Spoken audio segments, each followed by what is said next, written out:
नमस्कार प्यारे बच्चों, स्वागत है आपका हमारे इस YouTube चैनल के ऊपर। यहाँ पे हम प्रिपरेशन करेंगे IIT और नीट की। ठीक है, तो सबसे पहले हम बात कर लेते हैं केमिस्ट्री की। केमिस्ट्री के अंदर हम बेसिकली जो टोटल चैप्टर्स हैं वो आपके अराउंड 26 to 27 रहने वाले हैं। 11th और 12th दोनों क्लासेस को मिला के केमिस्ट्री को 3 पार्ट्स के अंदर आपको पता ही डिवाइड किया गया है, physical chemistry, inorganic chemistry and organic chemistry. तो फिजिकल केमिस्ट्री के फर्स्ट चैप्टर से हम स्टार्ट करने जा रहे हैं। 11th क्लास का आपका फर्स्ट जो चैप्टर है जिसका नाम है some basic concept of chemistry, या इसी को आप मोल कंसेप्ट के नाम से भी जानते हैं, इसको हम स्टार्ट करने जा रहे हैं। सबसे पहले हम केमिस्ट्री सब्जेक्ट पढ़ने जा रहे हैं, तो केमिस्ट्री का मीनिंग पता होना चाहिए। What is chemistry? अगर कोई भी आपसे पूछ ले व्हाट इज केमिस्ट्री, तो आप उसको क्या जवाब देंगे? Chemistry is the branch of science. Chemistry science की वो ब्रांच है जो स्टडी करती है which deals with the study of, किसके बारे में स्टडी कर रही है आपकी? सबसे पहले कंपोजिशन की, प्रॉपर्टीज की, या फिर इंटरेक्शन। किसका इंटरेक्शन? मैटर का इंटरेक्शन। ठीक है, आपके composition, properties and interaction of matter के अंदर मतलब इनके बारे में जो स्टडी कर रही है उस ब्रांच को आपने क्या नाम दिया है? केमिस्ट्री। ठीक, अब देख लेते हैं कि मैटर जो है, मैटर क्या होता है? Anything which occupy space and which have mass और volume is known as matter. Anything which occupy space which have mass plus which have volume, तो उसको आप क्या नाम दोगे भाई? मैटर। 9th क्लास में आप ये बेसिक डेफिनेशन जो है वो पढ़ के आए थे।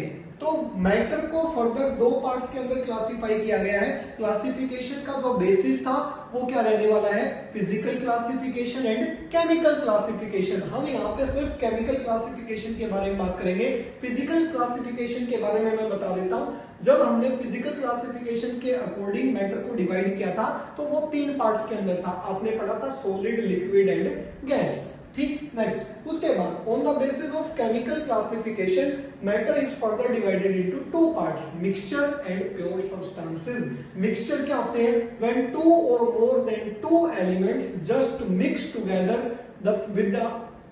without the involvement of any new compound, then this type of component is known as mixture। मैंने क्या बोला? जब 2 या 2 से ज्यादा एलिमेंट और कंपाउंड मिक्स होते हैं लेकिन किसी नई कंपाउंड की फॉर्मेशन नहीं करते, तो then this are known as mixture. Mixture is further classified into 2 parts, homogeneous mixture and heterogeneous mixture. तो देखो, जब भी कोई साइंस की टर्म अगर आपको समझ में ना आए तो आप क्या कर लेना? ब्रेक करके देख लेना। तो होमो का मीनिंग क्या होता है? Homo means same and genius means phase. Genius means phase. ऐसे ही hetero means different and genius means phase. Homo means same and genius means phase, and hetero means different and genius means phase। तो जब आपका जो mixture है उसके अंदर uniform composition अगर प्रेजेंट रहती है throughout, then this type of mixtures is known as homogeneous mixture. Example air, salt plus water. इसके अंदर यूनिफॉर्म कंपोजिशन है किसकी? आपके मैटर की। नेक्स्ट इसके बाद हेटेरोजेनियस मिक्सचर क्या होंगे? जिसके अंदर नॉन यूनिफॉर्म कंपोजिशन आपकी मैटर की प्रेजेंट होगी, तो इसको आप क्या बोलोगे?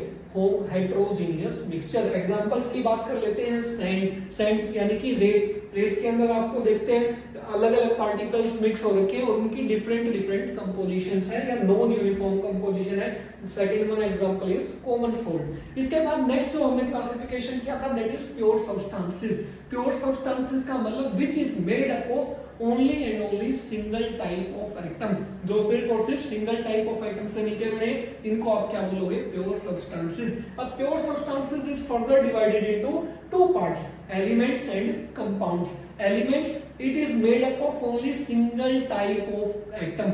ठीक है, इसको आप क्या बोलोगे? एलिमेंट्स, जो सिर्फ और सिर्फ एक ही टाइप के एटम से मिलके बना है। एग्जांपल एलिमेंट्स आपने पीरियोडिक टेबल पढ़ेंगे, 118 एलिमेंट्स जो टोटल पूरी पीरियोडिक टेबल के अंदर प्लेस किए गए हैं। इसके बाद carbon, hydrogen, nitrogen, oxygen, fluorine, neon, helium, ये सारे आपके क्या रहने वाले हैं? एलिमेंट्स। इसके बाद कंपाउंड्स की अगर बात कर ले, जब 2 या 2 से ज्यादा एलिमेंट्स कंबाइन होते हैं तो वो कंपाउंड की फॉर्मेशन करते हैं। These are known as compounds. तो compounds is further divided into two parts, या तो ऑर्गेनिक कंपाउंड हो सकता है या फिर इनऑर्गेनिक कंपाउंड हो सकता है। ऑर्गेनिक से बेसिकली आप क्या सीख के आए 10th क्लास से कि ऑर्गेनिक में बेसिकली कार्बन और हाइड्रोजन वाले एलिमेंट्स यूज में लिए जाएंगे। तो विनेगर और इथेन, मीथेन, प्रोपेन, ब्यूटेन, ये सारे स्ट्रक्चर आप ऑर्गेनिक कंपाउंड्स के देखते हो। इनऑर्गेनिक कंपाउंड्स की अगर हम बात करें, नाइट्रिक एसिड है, वाशिंग सोडा है, उसके बाद कॉपर सल्फेट है, तो जिसके अंदर मतलब कार्बन और हाइड्रोजन का जिक्र ना किया गया हो, अदर देन एलिमेंट यूज किए गए हो कार्बन और हाइड्रोजन से, नाइट्रोजन वगैरह, तो इन सबको आप क्या बोलोगे? आपके इनऑर्गेनिक कंपाउंड्स। नेक्स्ट जो है टॉपिक आपका वो आने वाला है बच्चों फंडामेंटल क्वांटिटीज का। तो आपने 7 फंडामेंटल क्वांटिटीज जो आपके एनसीईआरटी में गिवन है, 7 फंडामेंटल क्वांटिटीज की बात करेंगे। और फिजिकल क्वांटिटी, कोई भी जो फिजिकल क्वांटिटी है उसको दो चीजों से रिप्रेजेंट करते हैं। फिजिकल क्वांटिटी कोई भी अगर हुई, यानी कि पी क्यू जो भी है, इसमें दो चीजें इंक्लूड कर दी जाती है। फिजिकल क्वांटिटी के अंदर दो चीजें क्या क्या? एक तो कोई भी नंबर होगा आपको, यानी कि न्यूमेरिकल वैल्यू होगी, और एक उसकी क्या होगी?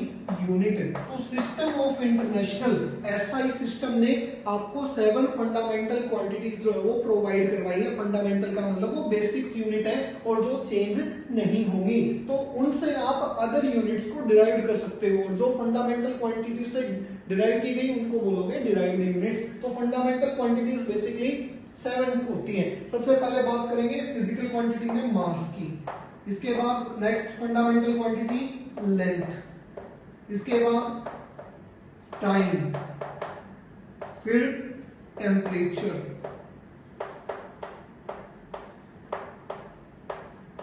टेम्परेचर के बाद आएगा अमाउंट ऑफ सब्सटेंस,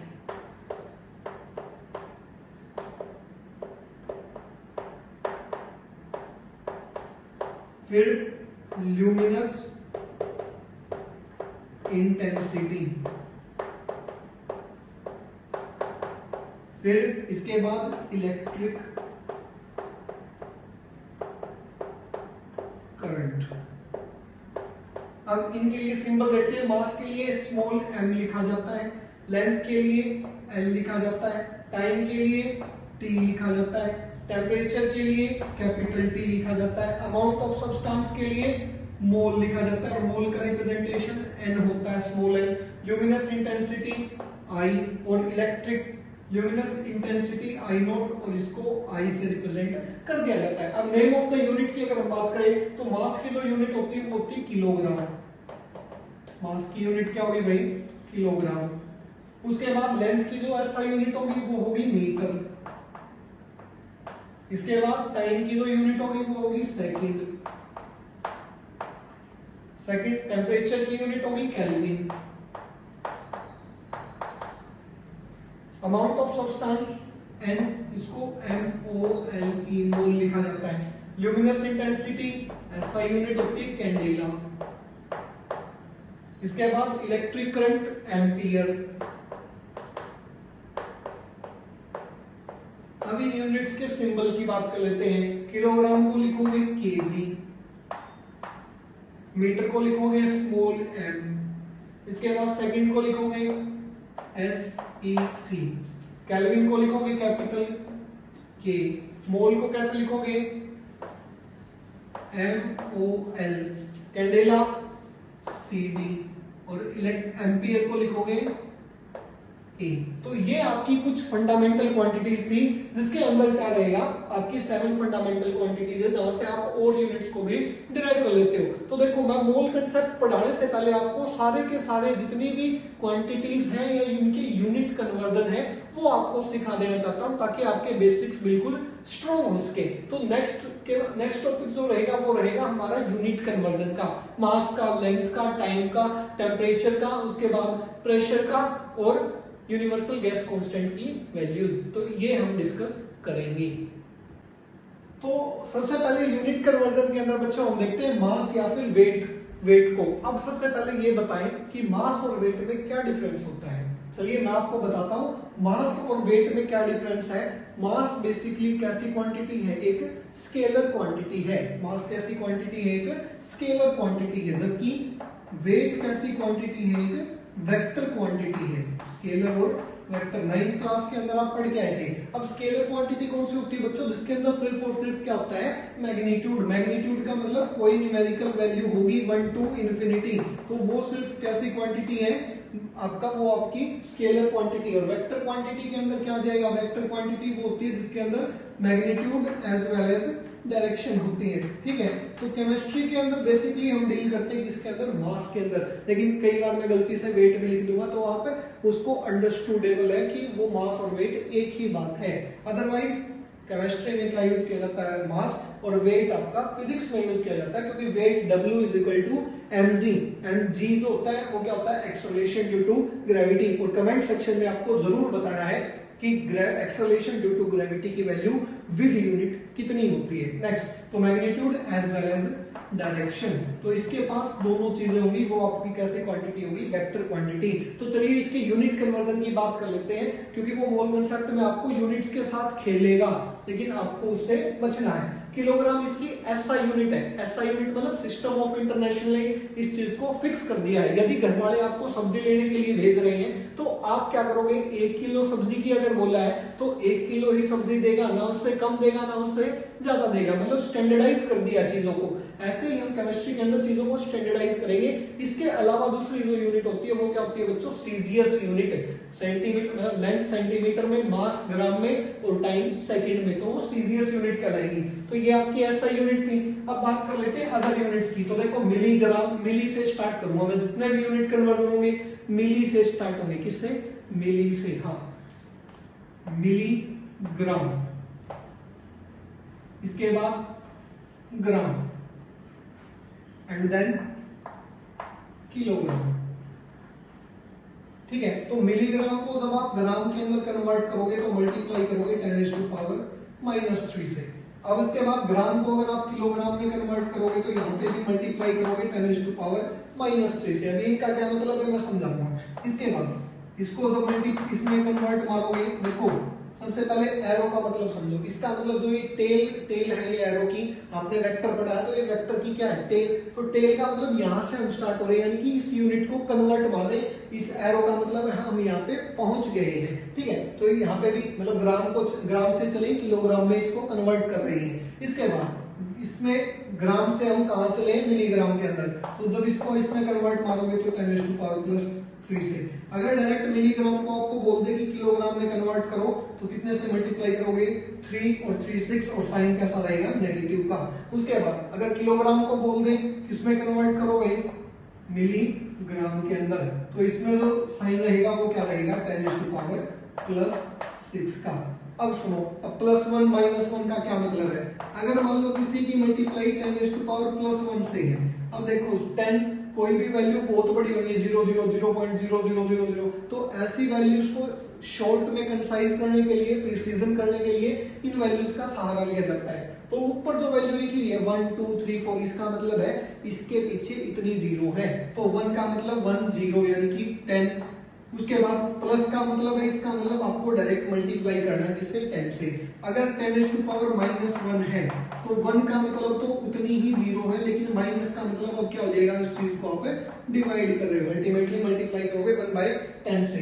10⁻+2 का क्या मतलब होगा, मतलब 2 का मतलब 201 के पीछे, और इसका मतलब प्लस का मतलब ऊपर डायरेक्ट मल्टीप्लाई। 10⁻+3 का क्या मतलब होगा, मल्टीप्लाई बाय 1000। 10⁻−2 का क्या मतलब होगा भाई, फिर मल्टीप्लाई 1/100। 10⁻−3 का क्या मतलब होगा, मल्टीप्लाई 1/1000। ठीक है, तो ये ऐसे न्यूमेरिकल वैल्यू। अब आपको पता भी है क्या ये ट्रिक कारगर है। तो देखो आपको पता है 1 किलोग्राम में कितने ग्राम होते हैं बच्चों, 1000। तो किलोग्राम को जब ग्राम में कन्वर्ट कर रहे हो तो कितने से मल्टीप्लाई कर रहे हो, 10⁻+3 से। और आपको पता है 10⁻+3 का मतलब 1000, तो 1 किलोग्राम में 1000 ग्राम। तो यानी कि यहां से चले और यहाँ पे पहुंच गए। तो ये था आपका फर्स्ट यूनिट कन्वर्जन, किसका, मास का। अब नेक्स्ट बात करते हैं आपकी किसकी, वॉल्यूम की। इसी से मिलता जुलता है। नेक्स्ट सेकंड आएगा वॉल्यूम। अब वॉल्यूम का फॉर्मूला बेसिकली मैथ में आप पढ़ के आए। तो वॉल्यूम क्या होती है, length into breadth into height. तो length into breadth into height, length की यूनिट मीटर, ब्रेड्थ की मीटर, हाइट की भी मीटर, तो मीटर इंटू मीटर, तो क्या बन गया बच्चों, मीटर क्यूब। तो ऐसा यूनिट होगी आपकी वॉल्यूम की क्या, मीटर क्यूब। अब मिली से स्टार्ट करेंगे, मैंने बोला था, तो मिली लीटर, क्या लिखेंगे, मिली लीटर ml, इसके बाद लीटर और फिर मीटर क्यूब। लेकिन अब देखो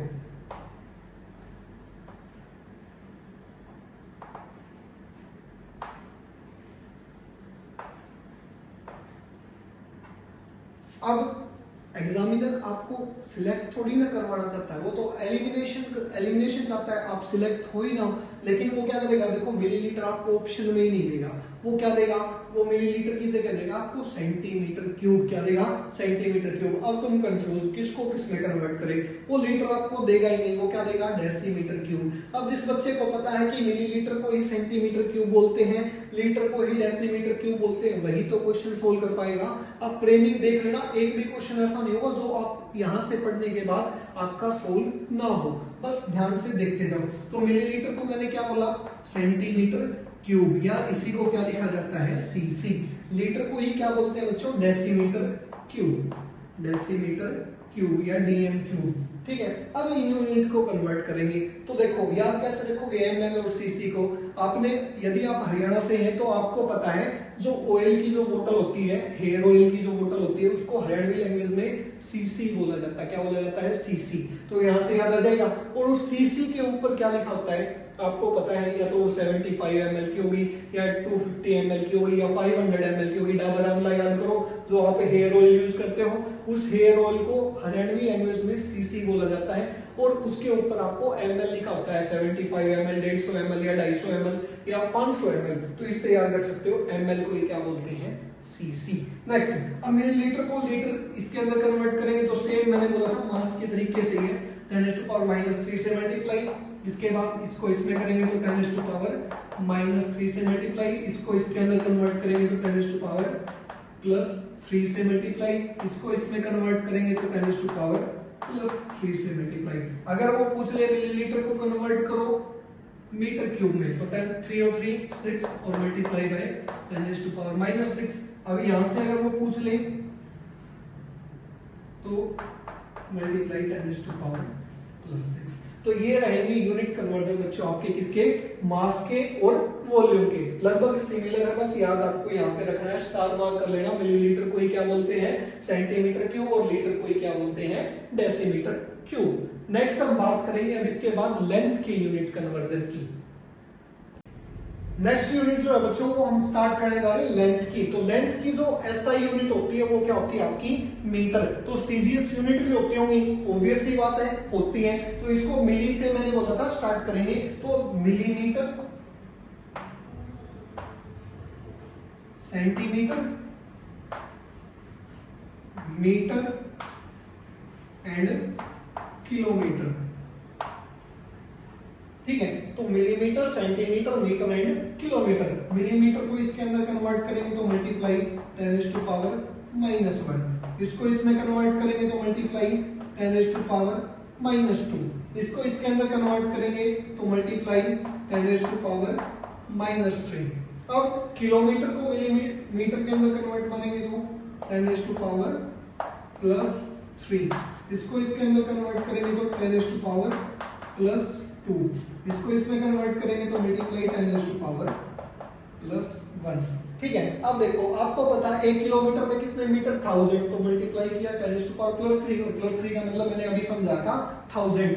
मीटर में 100 सेंटीमीटर, तो मीटर से चले सेंटीमीटर पे पहुंचे तो मल्टीप्लाई 10⁻+2, इसका मतलब 1 मीटर में 100 सेंटीमीटर। अब वो बोल सकता है मिलीमीटर को कन्वर्ट मारो भाई मीटर के अंदर, तो 1 और 2 3, और साइन कैसा रहेगा, माइनस का, तो मल्टीप्लाई करोगे 10⁻⁻3 से।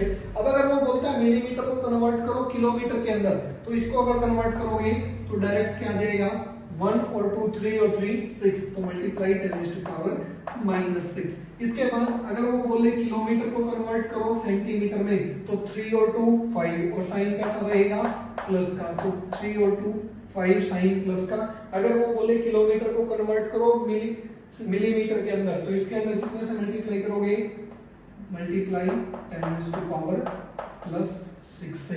तो ये आपका थर्ड यूनिट कन्वर्जन था जो रहेगा बच्चों किसका, लेंथ का। नेक्स्ट हम बात कर लेते हैं इसके बाद टेम्परेचर की। तो टेम्परेचर की जो एसआई यूनिट होती है, अभी मैंने आपको बताया था टेबल के अंदर, जो टेम्परेचर है इसकी एसआई यूनिट क्या आती है, केल्विन। क्या होती है, केल्विन। और इसको कैपिटल के से लिखा जाता है, ठीक है। अब केल्विन को कैसे समझोगे, देखो आपको पता होना चाहिए दो बातों का। 0 डिग्री सेल्सियस जो होती है ये होती है 273.15 केल्विन। 273.15 केल्विन। एक तो ये इंपॉर्टेंट बात है आपको, एक तो ये पता होना चाहिए। सेकंड बात, आपको डिग्री सेल्सियस और डिग्री फारेनहाइट के अंदर रिलेशनशिप पता होना चाहिए। तो जो डिग्री फारेनहाइट होती है ये क्या होती है, 9/5 इंटू डिग्री सेल्सियस प्लस 32, ठीक है। एक आपको ये रिलेशन पता होना चाहिए। अगर आपको इन सभी रिलेशंस का पता है तो देखो अब अपने पास एक स्केल बन जाएगा। एसआई यूनिट मैंने क्या बताई, केल्विन। तो देखो आपके पास मान लो ये एक स्केल है, इसमें तीनों अलग अलग एसआई भी और सीजीएस भी। ये मान लो डिग्री सेल्सियस वाला स्केल है, ये डिग्री फारेनहाइट वाला स्केल और ये केल्विन वाला स्केल है। तो आपको पता है यहाँ पे अगर मान लो मार्क करते हैं 0, इस पे ये 3 मार्क किए और ये आपका ये मार्क किया, ठीक है। तो देखो ये 0 डिग्री सेल्सियस अगर हमने कंसीडर किया, 0 डिग्री सेल्सियस, तो अगर डिग्री सेल्सियस 0 है तो यहाँ पे 0 पुट करोगे तो आंसर कितना आएगा, 32, क्योंकि ये सारा तो क्या हो जाएगा 0। तो फारेनहाइट में कितना आया, 32 डिग्री फारेनहाइट है। अब तुम्हें पता है 0 डिग्री सेल्सियस कितने केल्विन के इक्वल होता है भाई, 273.15। तो ये क्या है, 273.15 केल्विन। उसके बाद अब अगर हम बोले 25 डिग्री सेल्सियस है तो आप यहाँ पे पुट करोगे 25, यहाँ पे 25 पुट करोगे तो 5 5 जा 25 और अराउंड अप्रोक्सीमेटली सॉरी आ जाएगा 77 कुछ आएगा। उसके बाद फिर आप यहाँ पे ऐड कर दोगे तो 298 केल्विन, क्योंकि अगर आपको कोई चीज केल्विन में निकालनी है तो 273.15 प्लस में डिग्री सेल्सियस। तो आप उस डिग्री सेल्सियस वाली वैल्यू को क्या करोगे, यहाँ पे पुट कर दोगे, जैसा मैंने अभी बताया 25 डिग्री सेल्सियस। ये बच्चों क्या होता है आपका रूम टेम्परेचर। तो जैसे ही आप यहाँ पे 25 डिग्री पुट करोगे तो आंसर क्या आएगा केल्विन में, 298 केल्विन, ठीक है। वो जनरली क्वेश्चन की फ्रेमिंग में 298 केल्विन देगा, तुम खुद अपने आप समझ जाना वो किसकी बात कर रहा है, रूम टेम्परेचर की। उसके बाद अगर वो करता है 100 डिग्री सेल्सियस की बात, तो 100 डिग्री सेल्सियस में यहाँ पे क्या पुट कर दोगे 100, तो फारेनहाइट केल्विन किसके इक्वल हो जाएगा, 373.15 केल्विन की। देखो kelvin is equal to 273.15 plus में 100 डिग्री सेल्सियस, तो ये किसके इक्वल हो जाएगा, 373.15 केल्विन के। अब अगर वो उसने 100 डिग्री सेल्सियस की बात की तो फारेनहाइट में वो कितनी वैल्यू होगी, तो देखो आप क्या करोगे, डिग्री फारेनहाइट वाले फॉर्मूले में क्या करोगे, 9/5 और इंटू 100 डिग्री सेल्सियस प्लस 32, तो 520 90 और 29 जा 180 प्लस 32 212, तो 212 डिग्री फारेनहाइट। तो ये आपका स्केल बन गया। अब इस पॉइंट को क्या बोलते हो आप, फ्रीजिंग पॉइंट ऑफ वाटर, और इसको क्या बोलते हो, बॉइलिंग पॉइंट ऑफ वाटर। ये थे आपके यूनिट कन्वर्जन 4। इसके बाद हम बात करेंगे प्रेशर के यूनिट कन्वर्जन की। नेक्स्ट जो यूनिट आती है बच्चों वो आती है आपकी प्रेशर की। प्रेशर का फॉर्मूला आप फिजिक्स में पढ़ते हो, ये यूनिट मैक्सिममली आपको फिजिक्स में ही काम आएंगे, लेकिन फिर भी मैंने आपके लिए सारे जो यूनिट कन्वर्जन थे वो प्रोवाइड करवा दिए हैं। तो प्रेशर का जो फॉर्मूला होता है वो होता है बच्चों फोर्स पर यूनिट एरिया, और फोर्स जो है वो क्या होती है न्यूटन, और एरिया की यूनिट क्या बन जाएगी, मीटर स्क्वायर, तो न्यूटन पर मीटर स्क्वायर। तो ये इसकी एसआई यूनिट थी जिसको क्या बोलोगे, न्यूटन पर मीटर स्क्वायर। उसके बाद एटमॉस्फेरिक प्रेशर भी इसकी एक यूनिट होती है, मिलीमीटर ऑफ एचजी के अंदर भी इसको कंसीडर किया जाता है, सेंटीमीटर ऑफ एचजी में भी इसको मेजर किया जाता है, और पास्कल के अंदर भी इसको मेजर कर लिया जाता है। उसके बाद टोर के अंदर भी और बार के अंदर भी। तो ये इसकी कुछ एसआई और सीजीएस यूनिट के बारे में हमने डिस्कस किया। अब देखो आपको याद रखनी है टेबल, 1 ATM जो होता है वो 76 सेंटीमीटर ऑफ एचजी के इक्वल होता है। ये साइंटिस्ट की कुछ ऑब्जर्वेशन थी, वहीं से उन्होंने क्या किया, इस ऑब्जर्वेशन टेबल को बनाया है। 76 मिलीमीटर ऑफ एचजी या 760 76 सेंटीमीटर ऑफ Hg या 760 मिलीमीटर ऑफ Hg या 760 टोर। एक वैल्यू ये तीनों मिलती जुलती थी, इस वजह से इसको याद रख सकते हो। 1 एटमॉस्फेरिक प्रेशर इसके ऊपर इतना होगा। उसके बाद 1 न्यूटन मीटर स्क्वायर 1 पास्कल के इक्वल होता है, तो 1 एटमॉस्फेरिक प्रेशर क्या हो जाएगा 101.325 इंटू 10⁻³ न्यूटन पर मीटर स्क्वायर, या फिर 1.01325 इंटू 10⁵ क्या आपका पास्कल, या फिर 1.01325 आपका बार। तो ये थे आपके सारे के सारे यूनिट कन्वर्जन और आपके फर्स्ट यूनिट। आई होप अभी तक आपको पूरी क्रिस्टल क्लियर होगी। अगर आपको वीडियोस पसंद आ रही है तो like the channel, share and subscribe also. Thank you.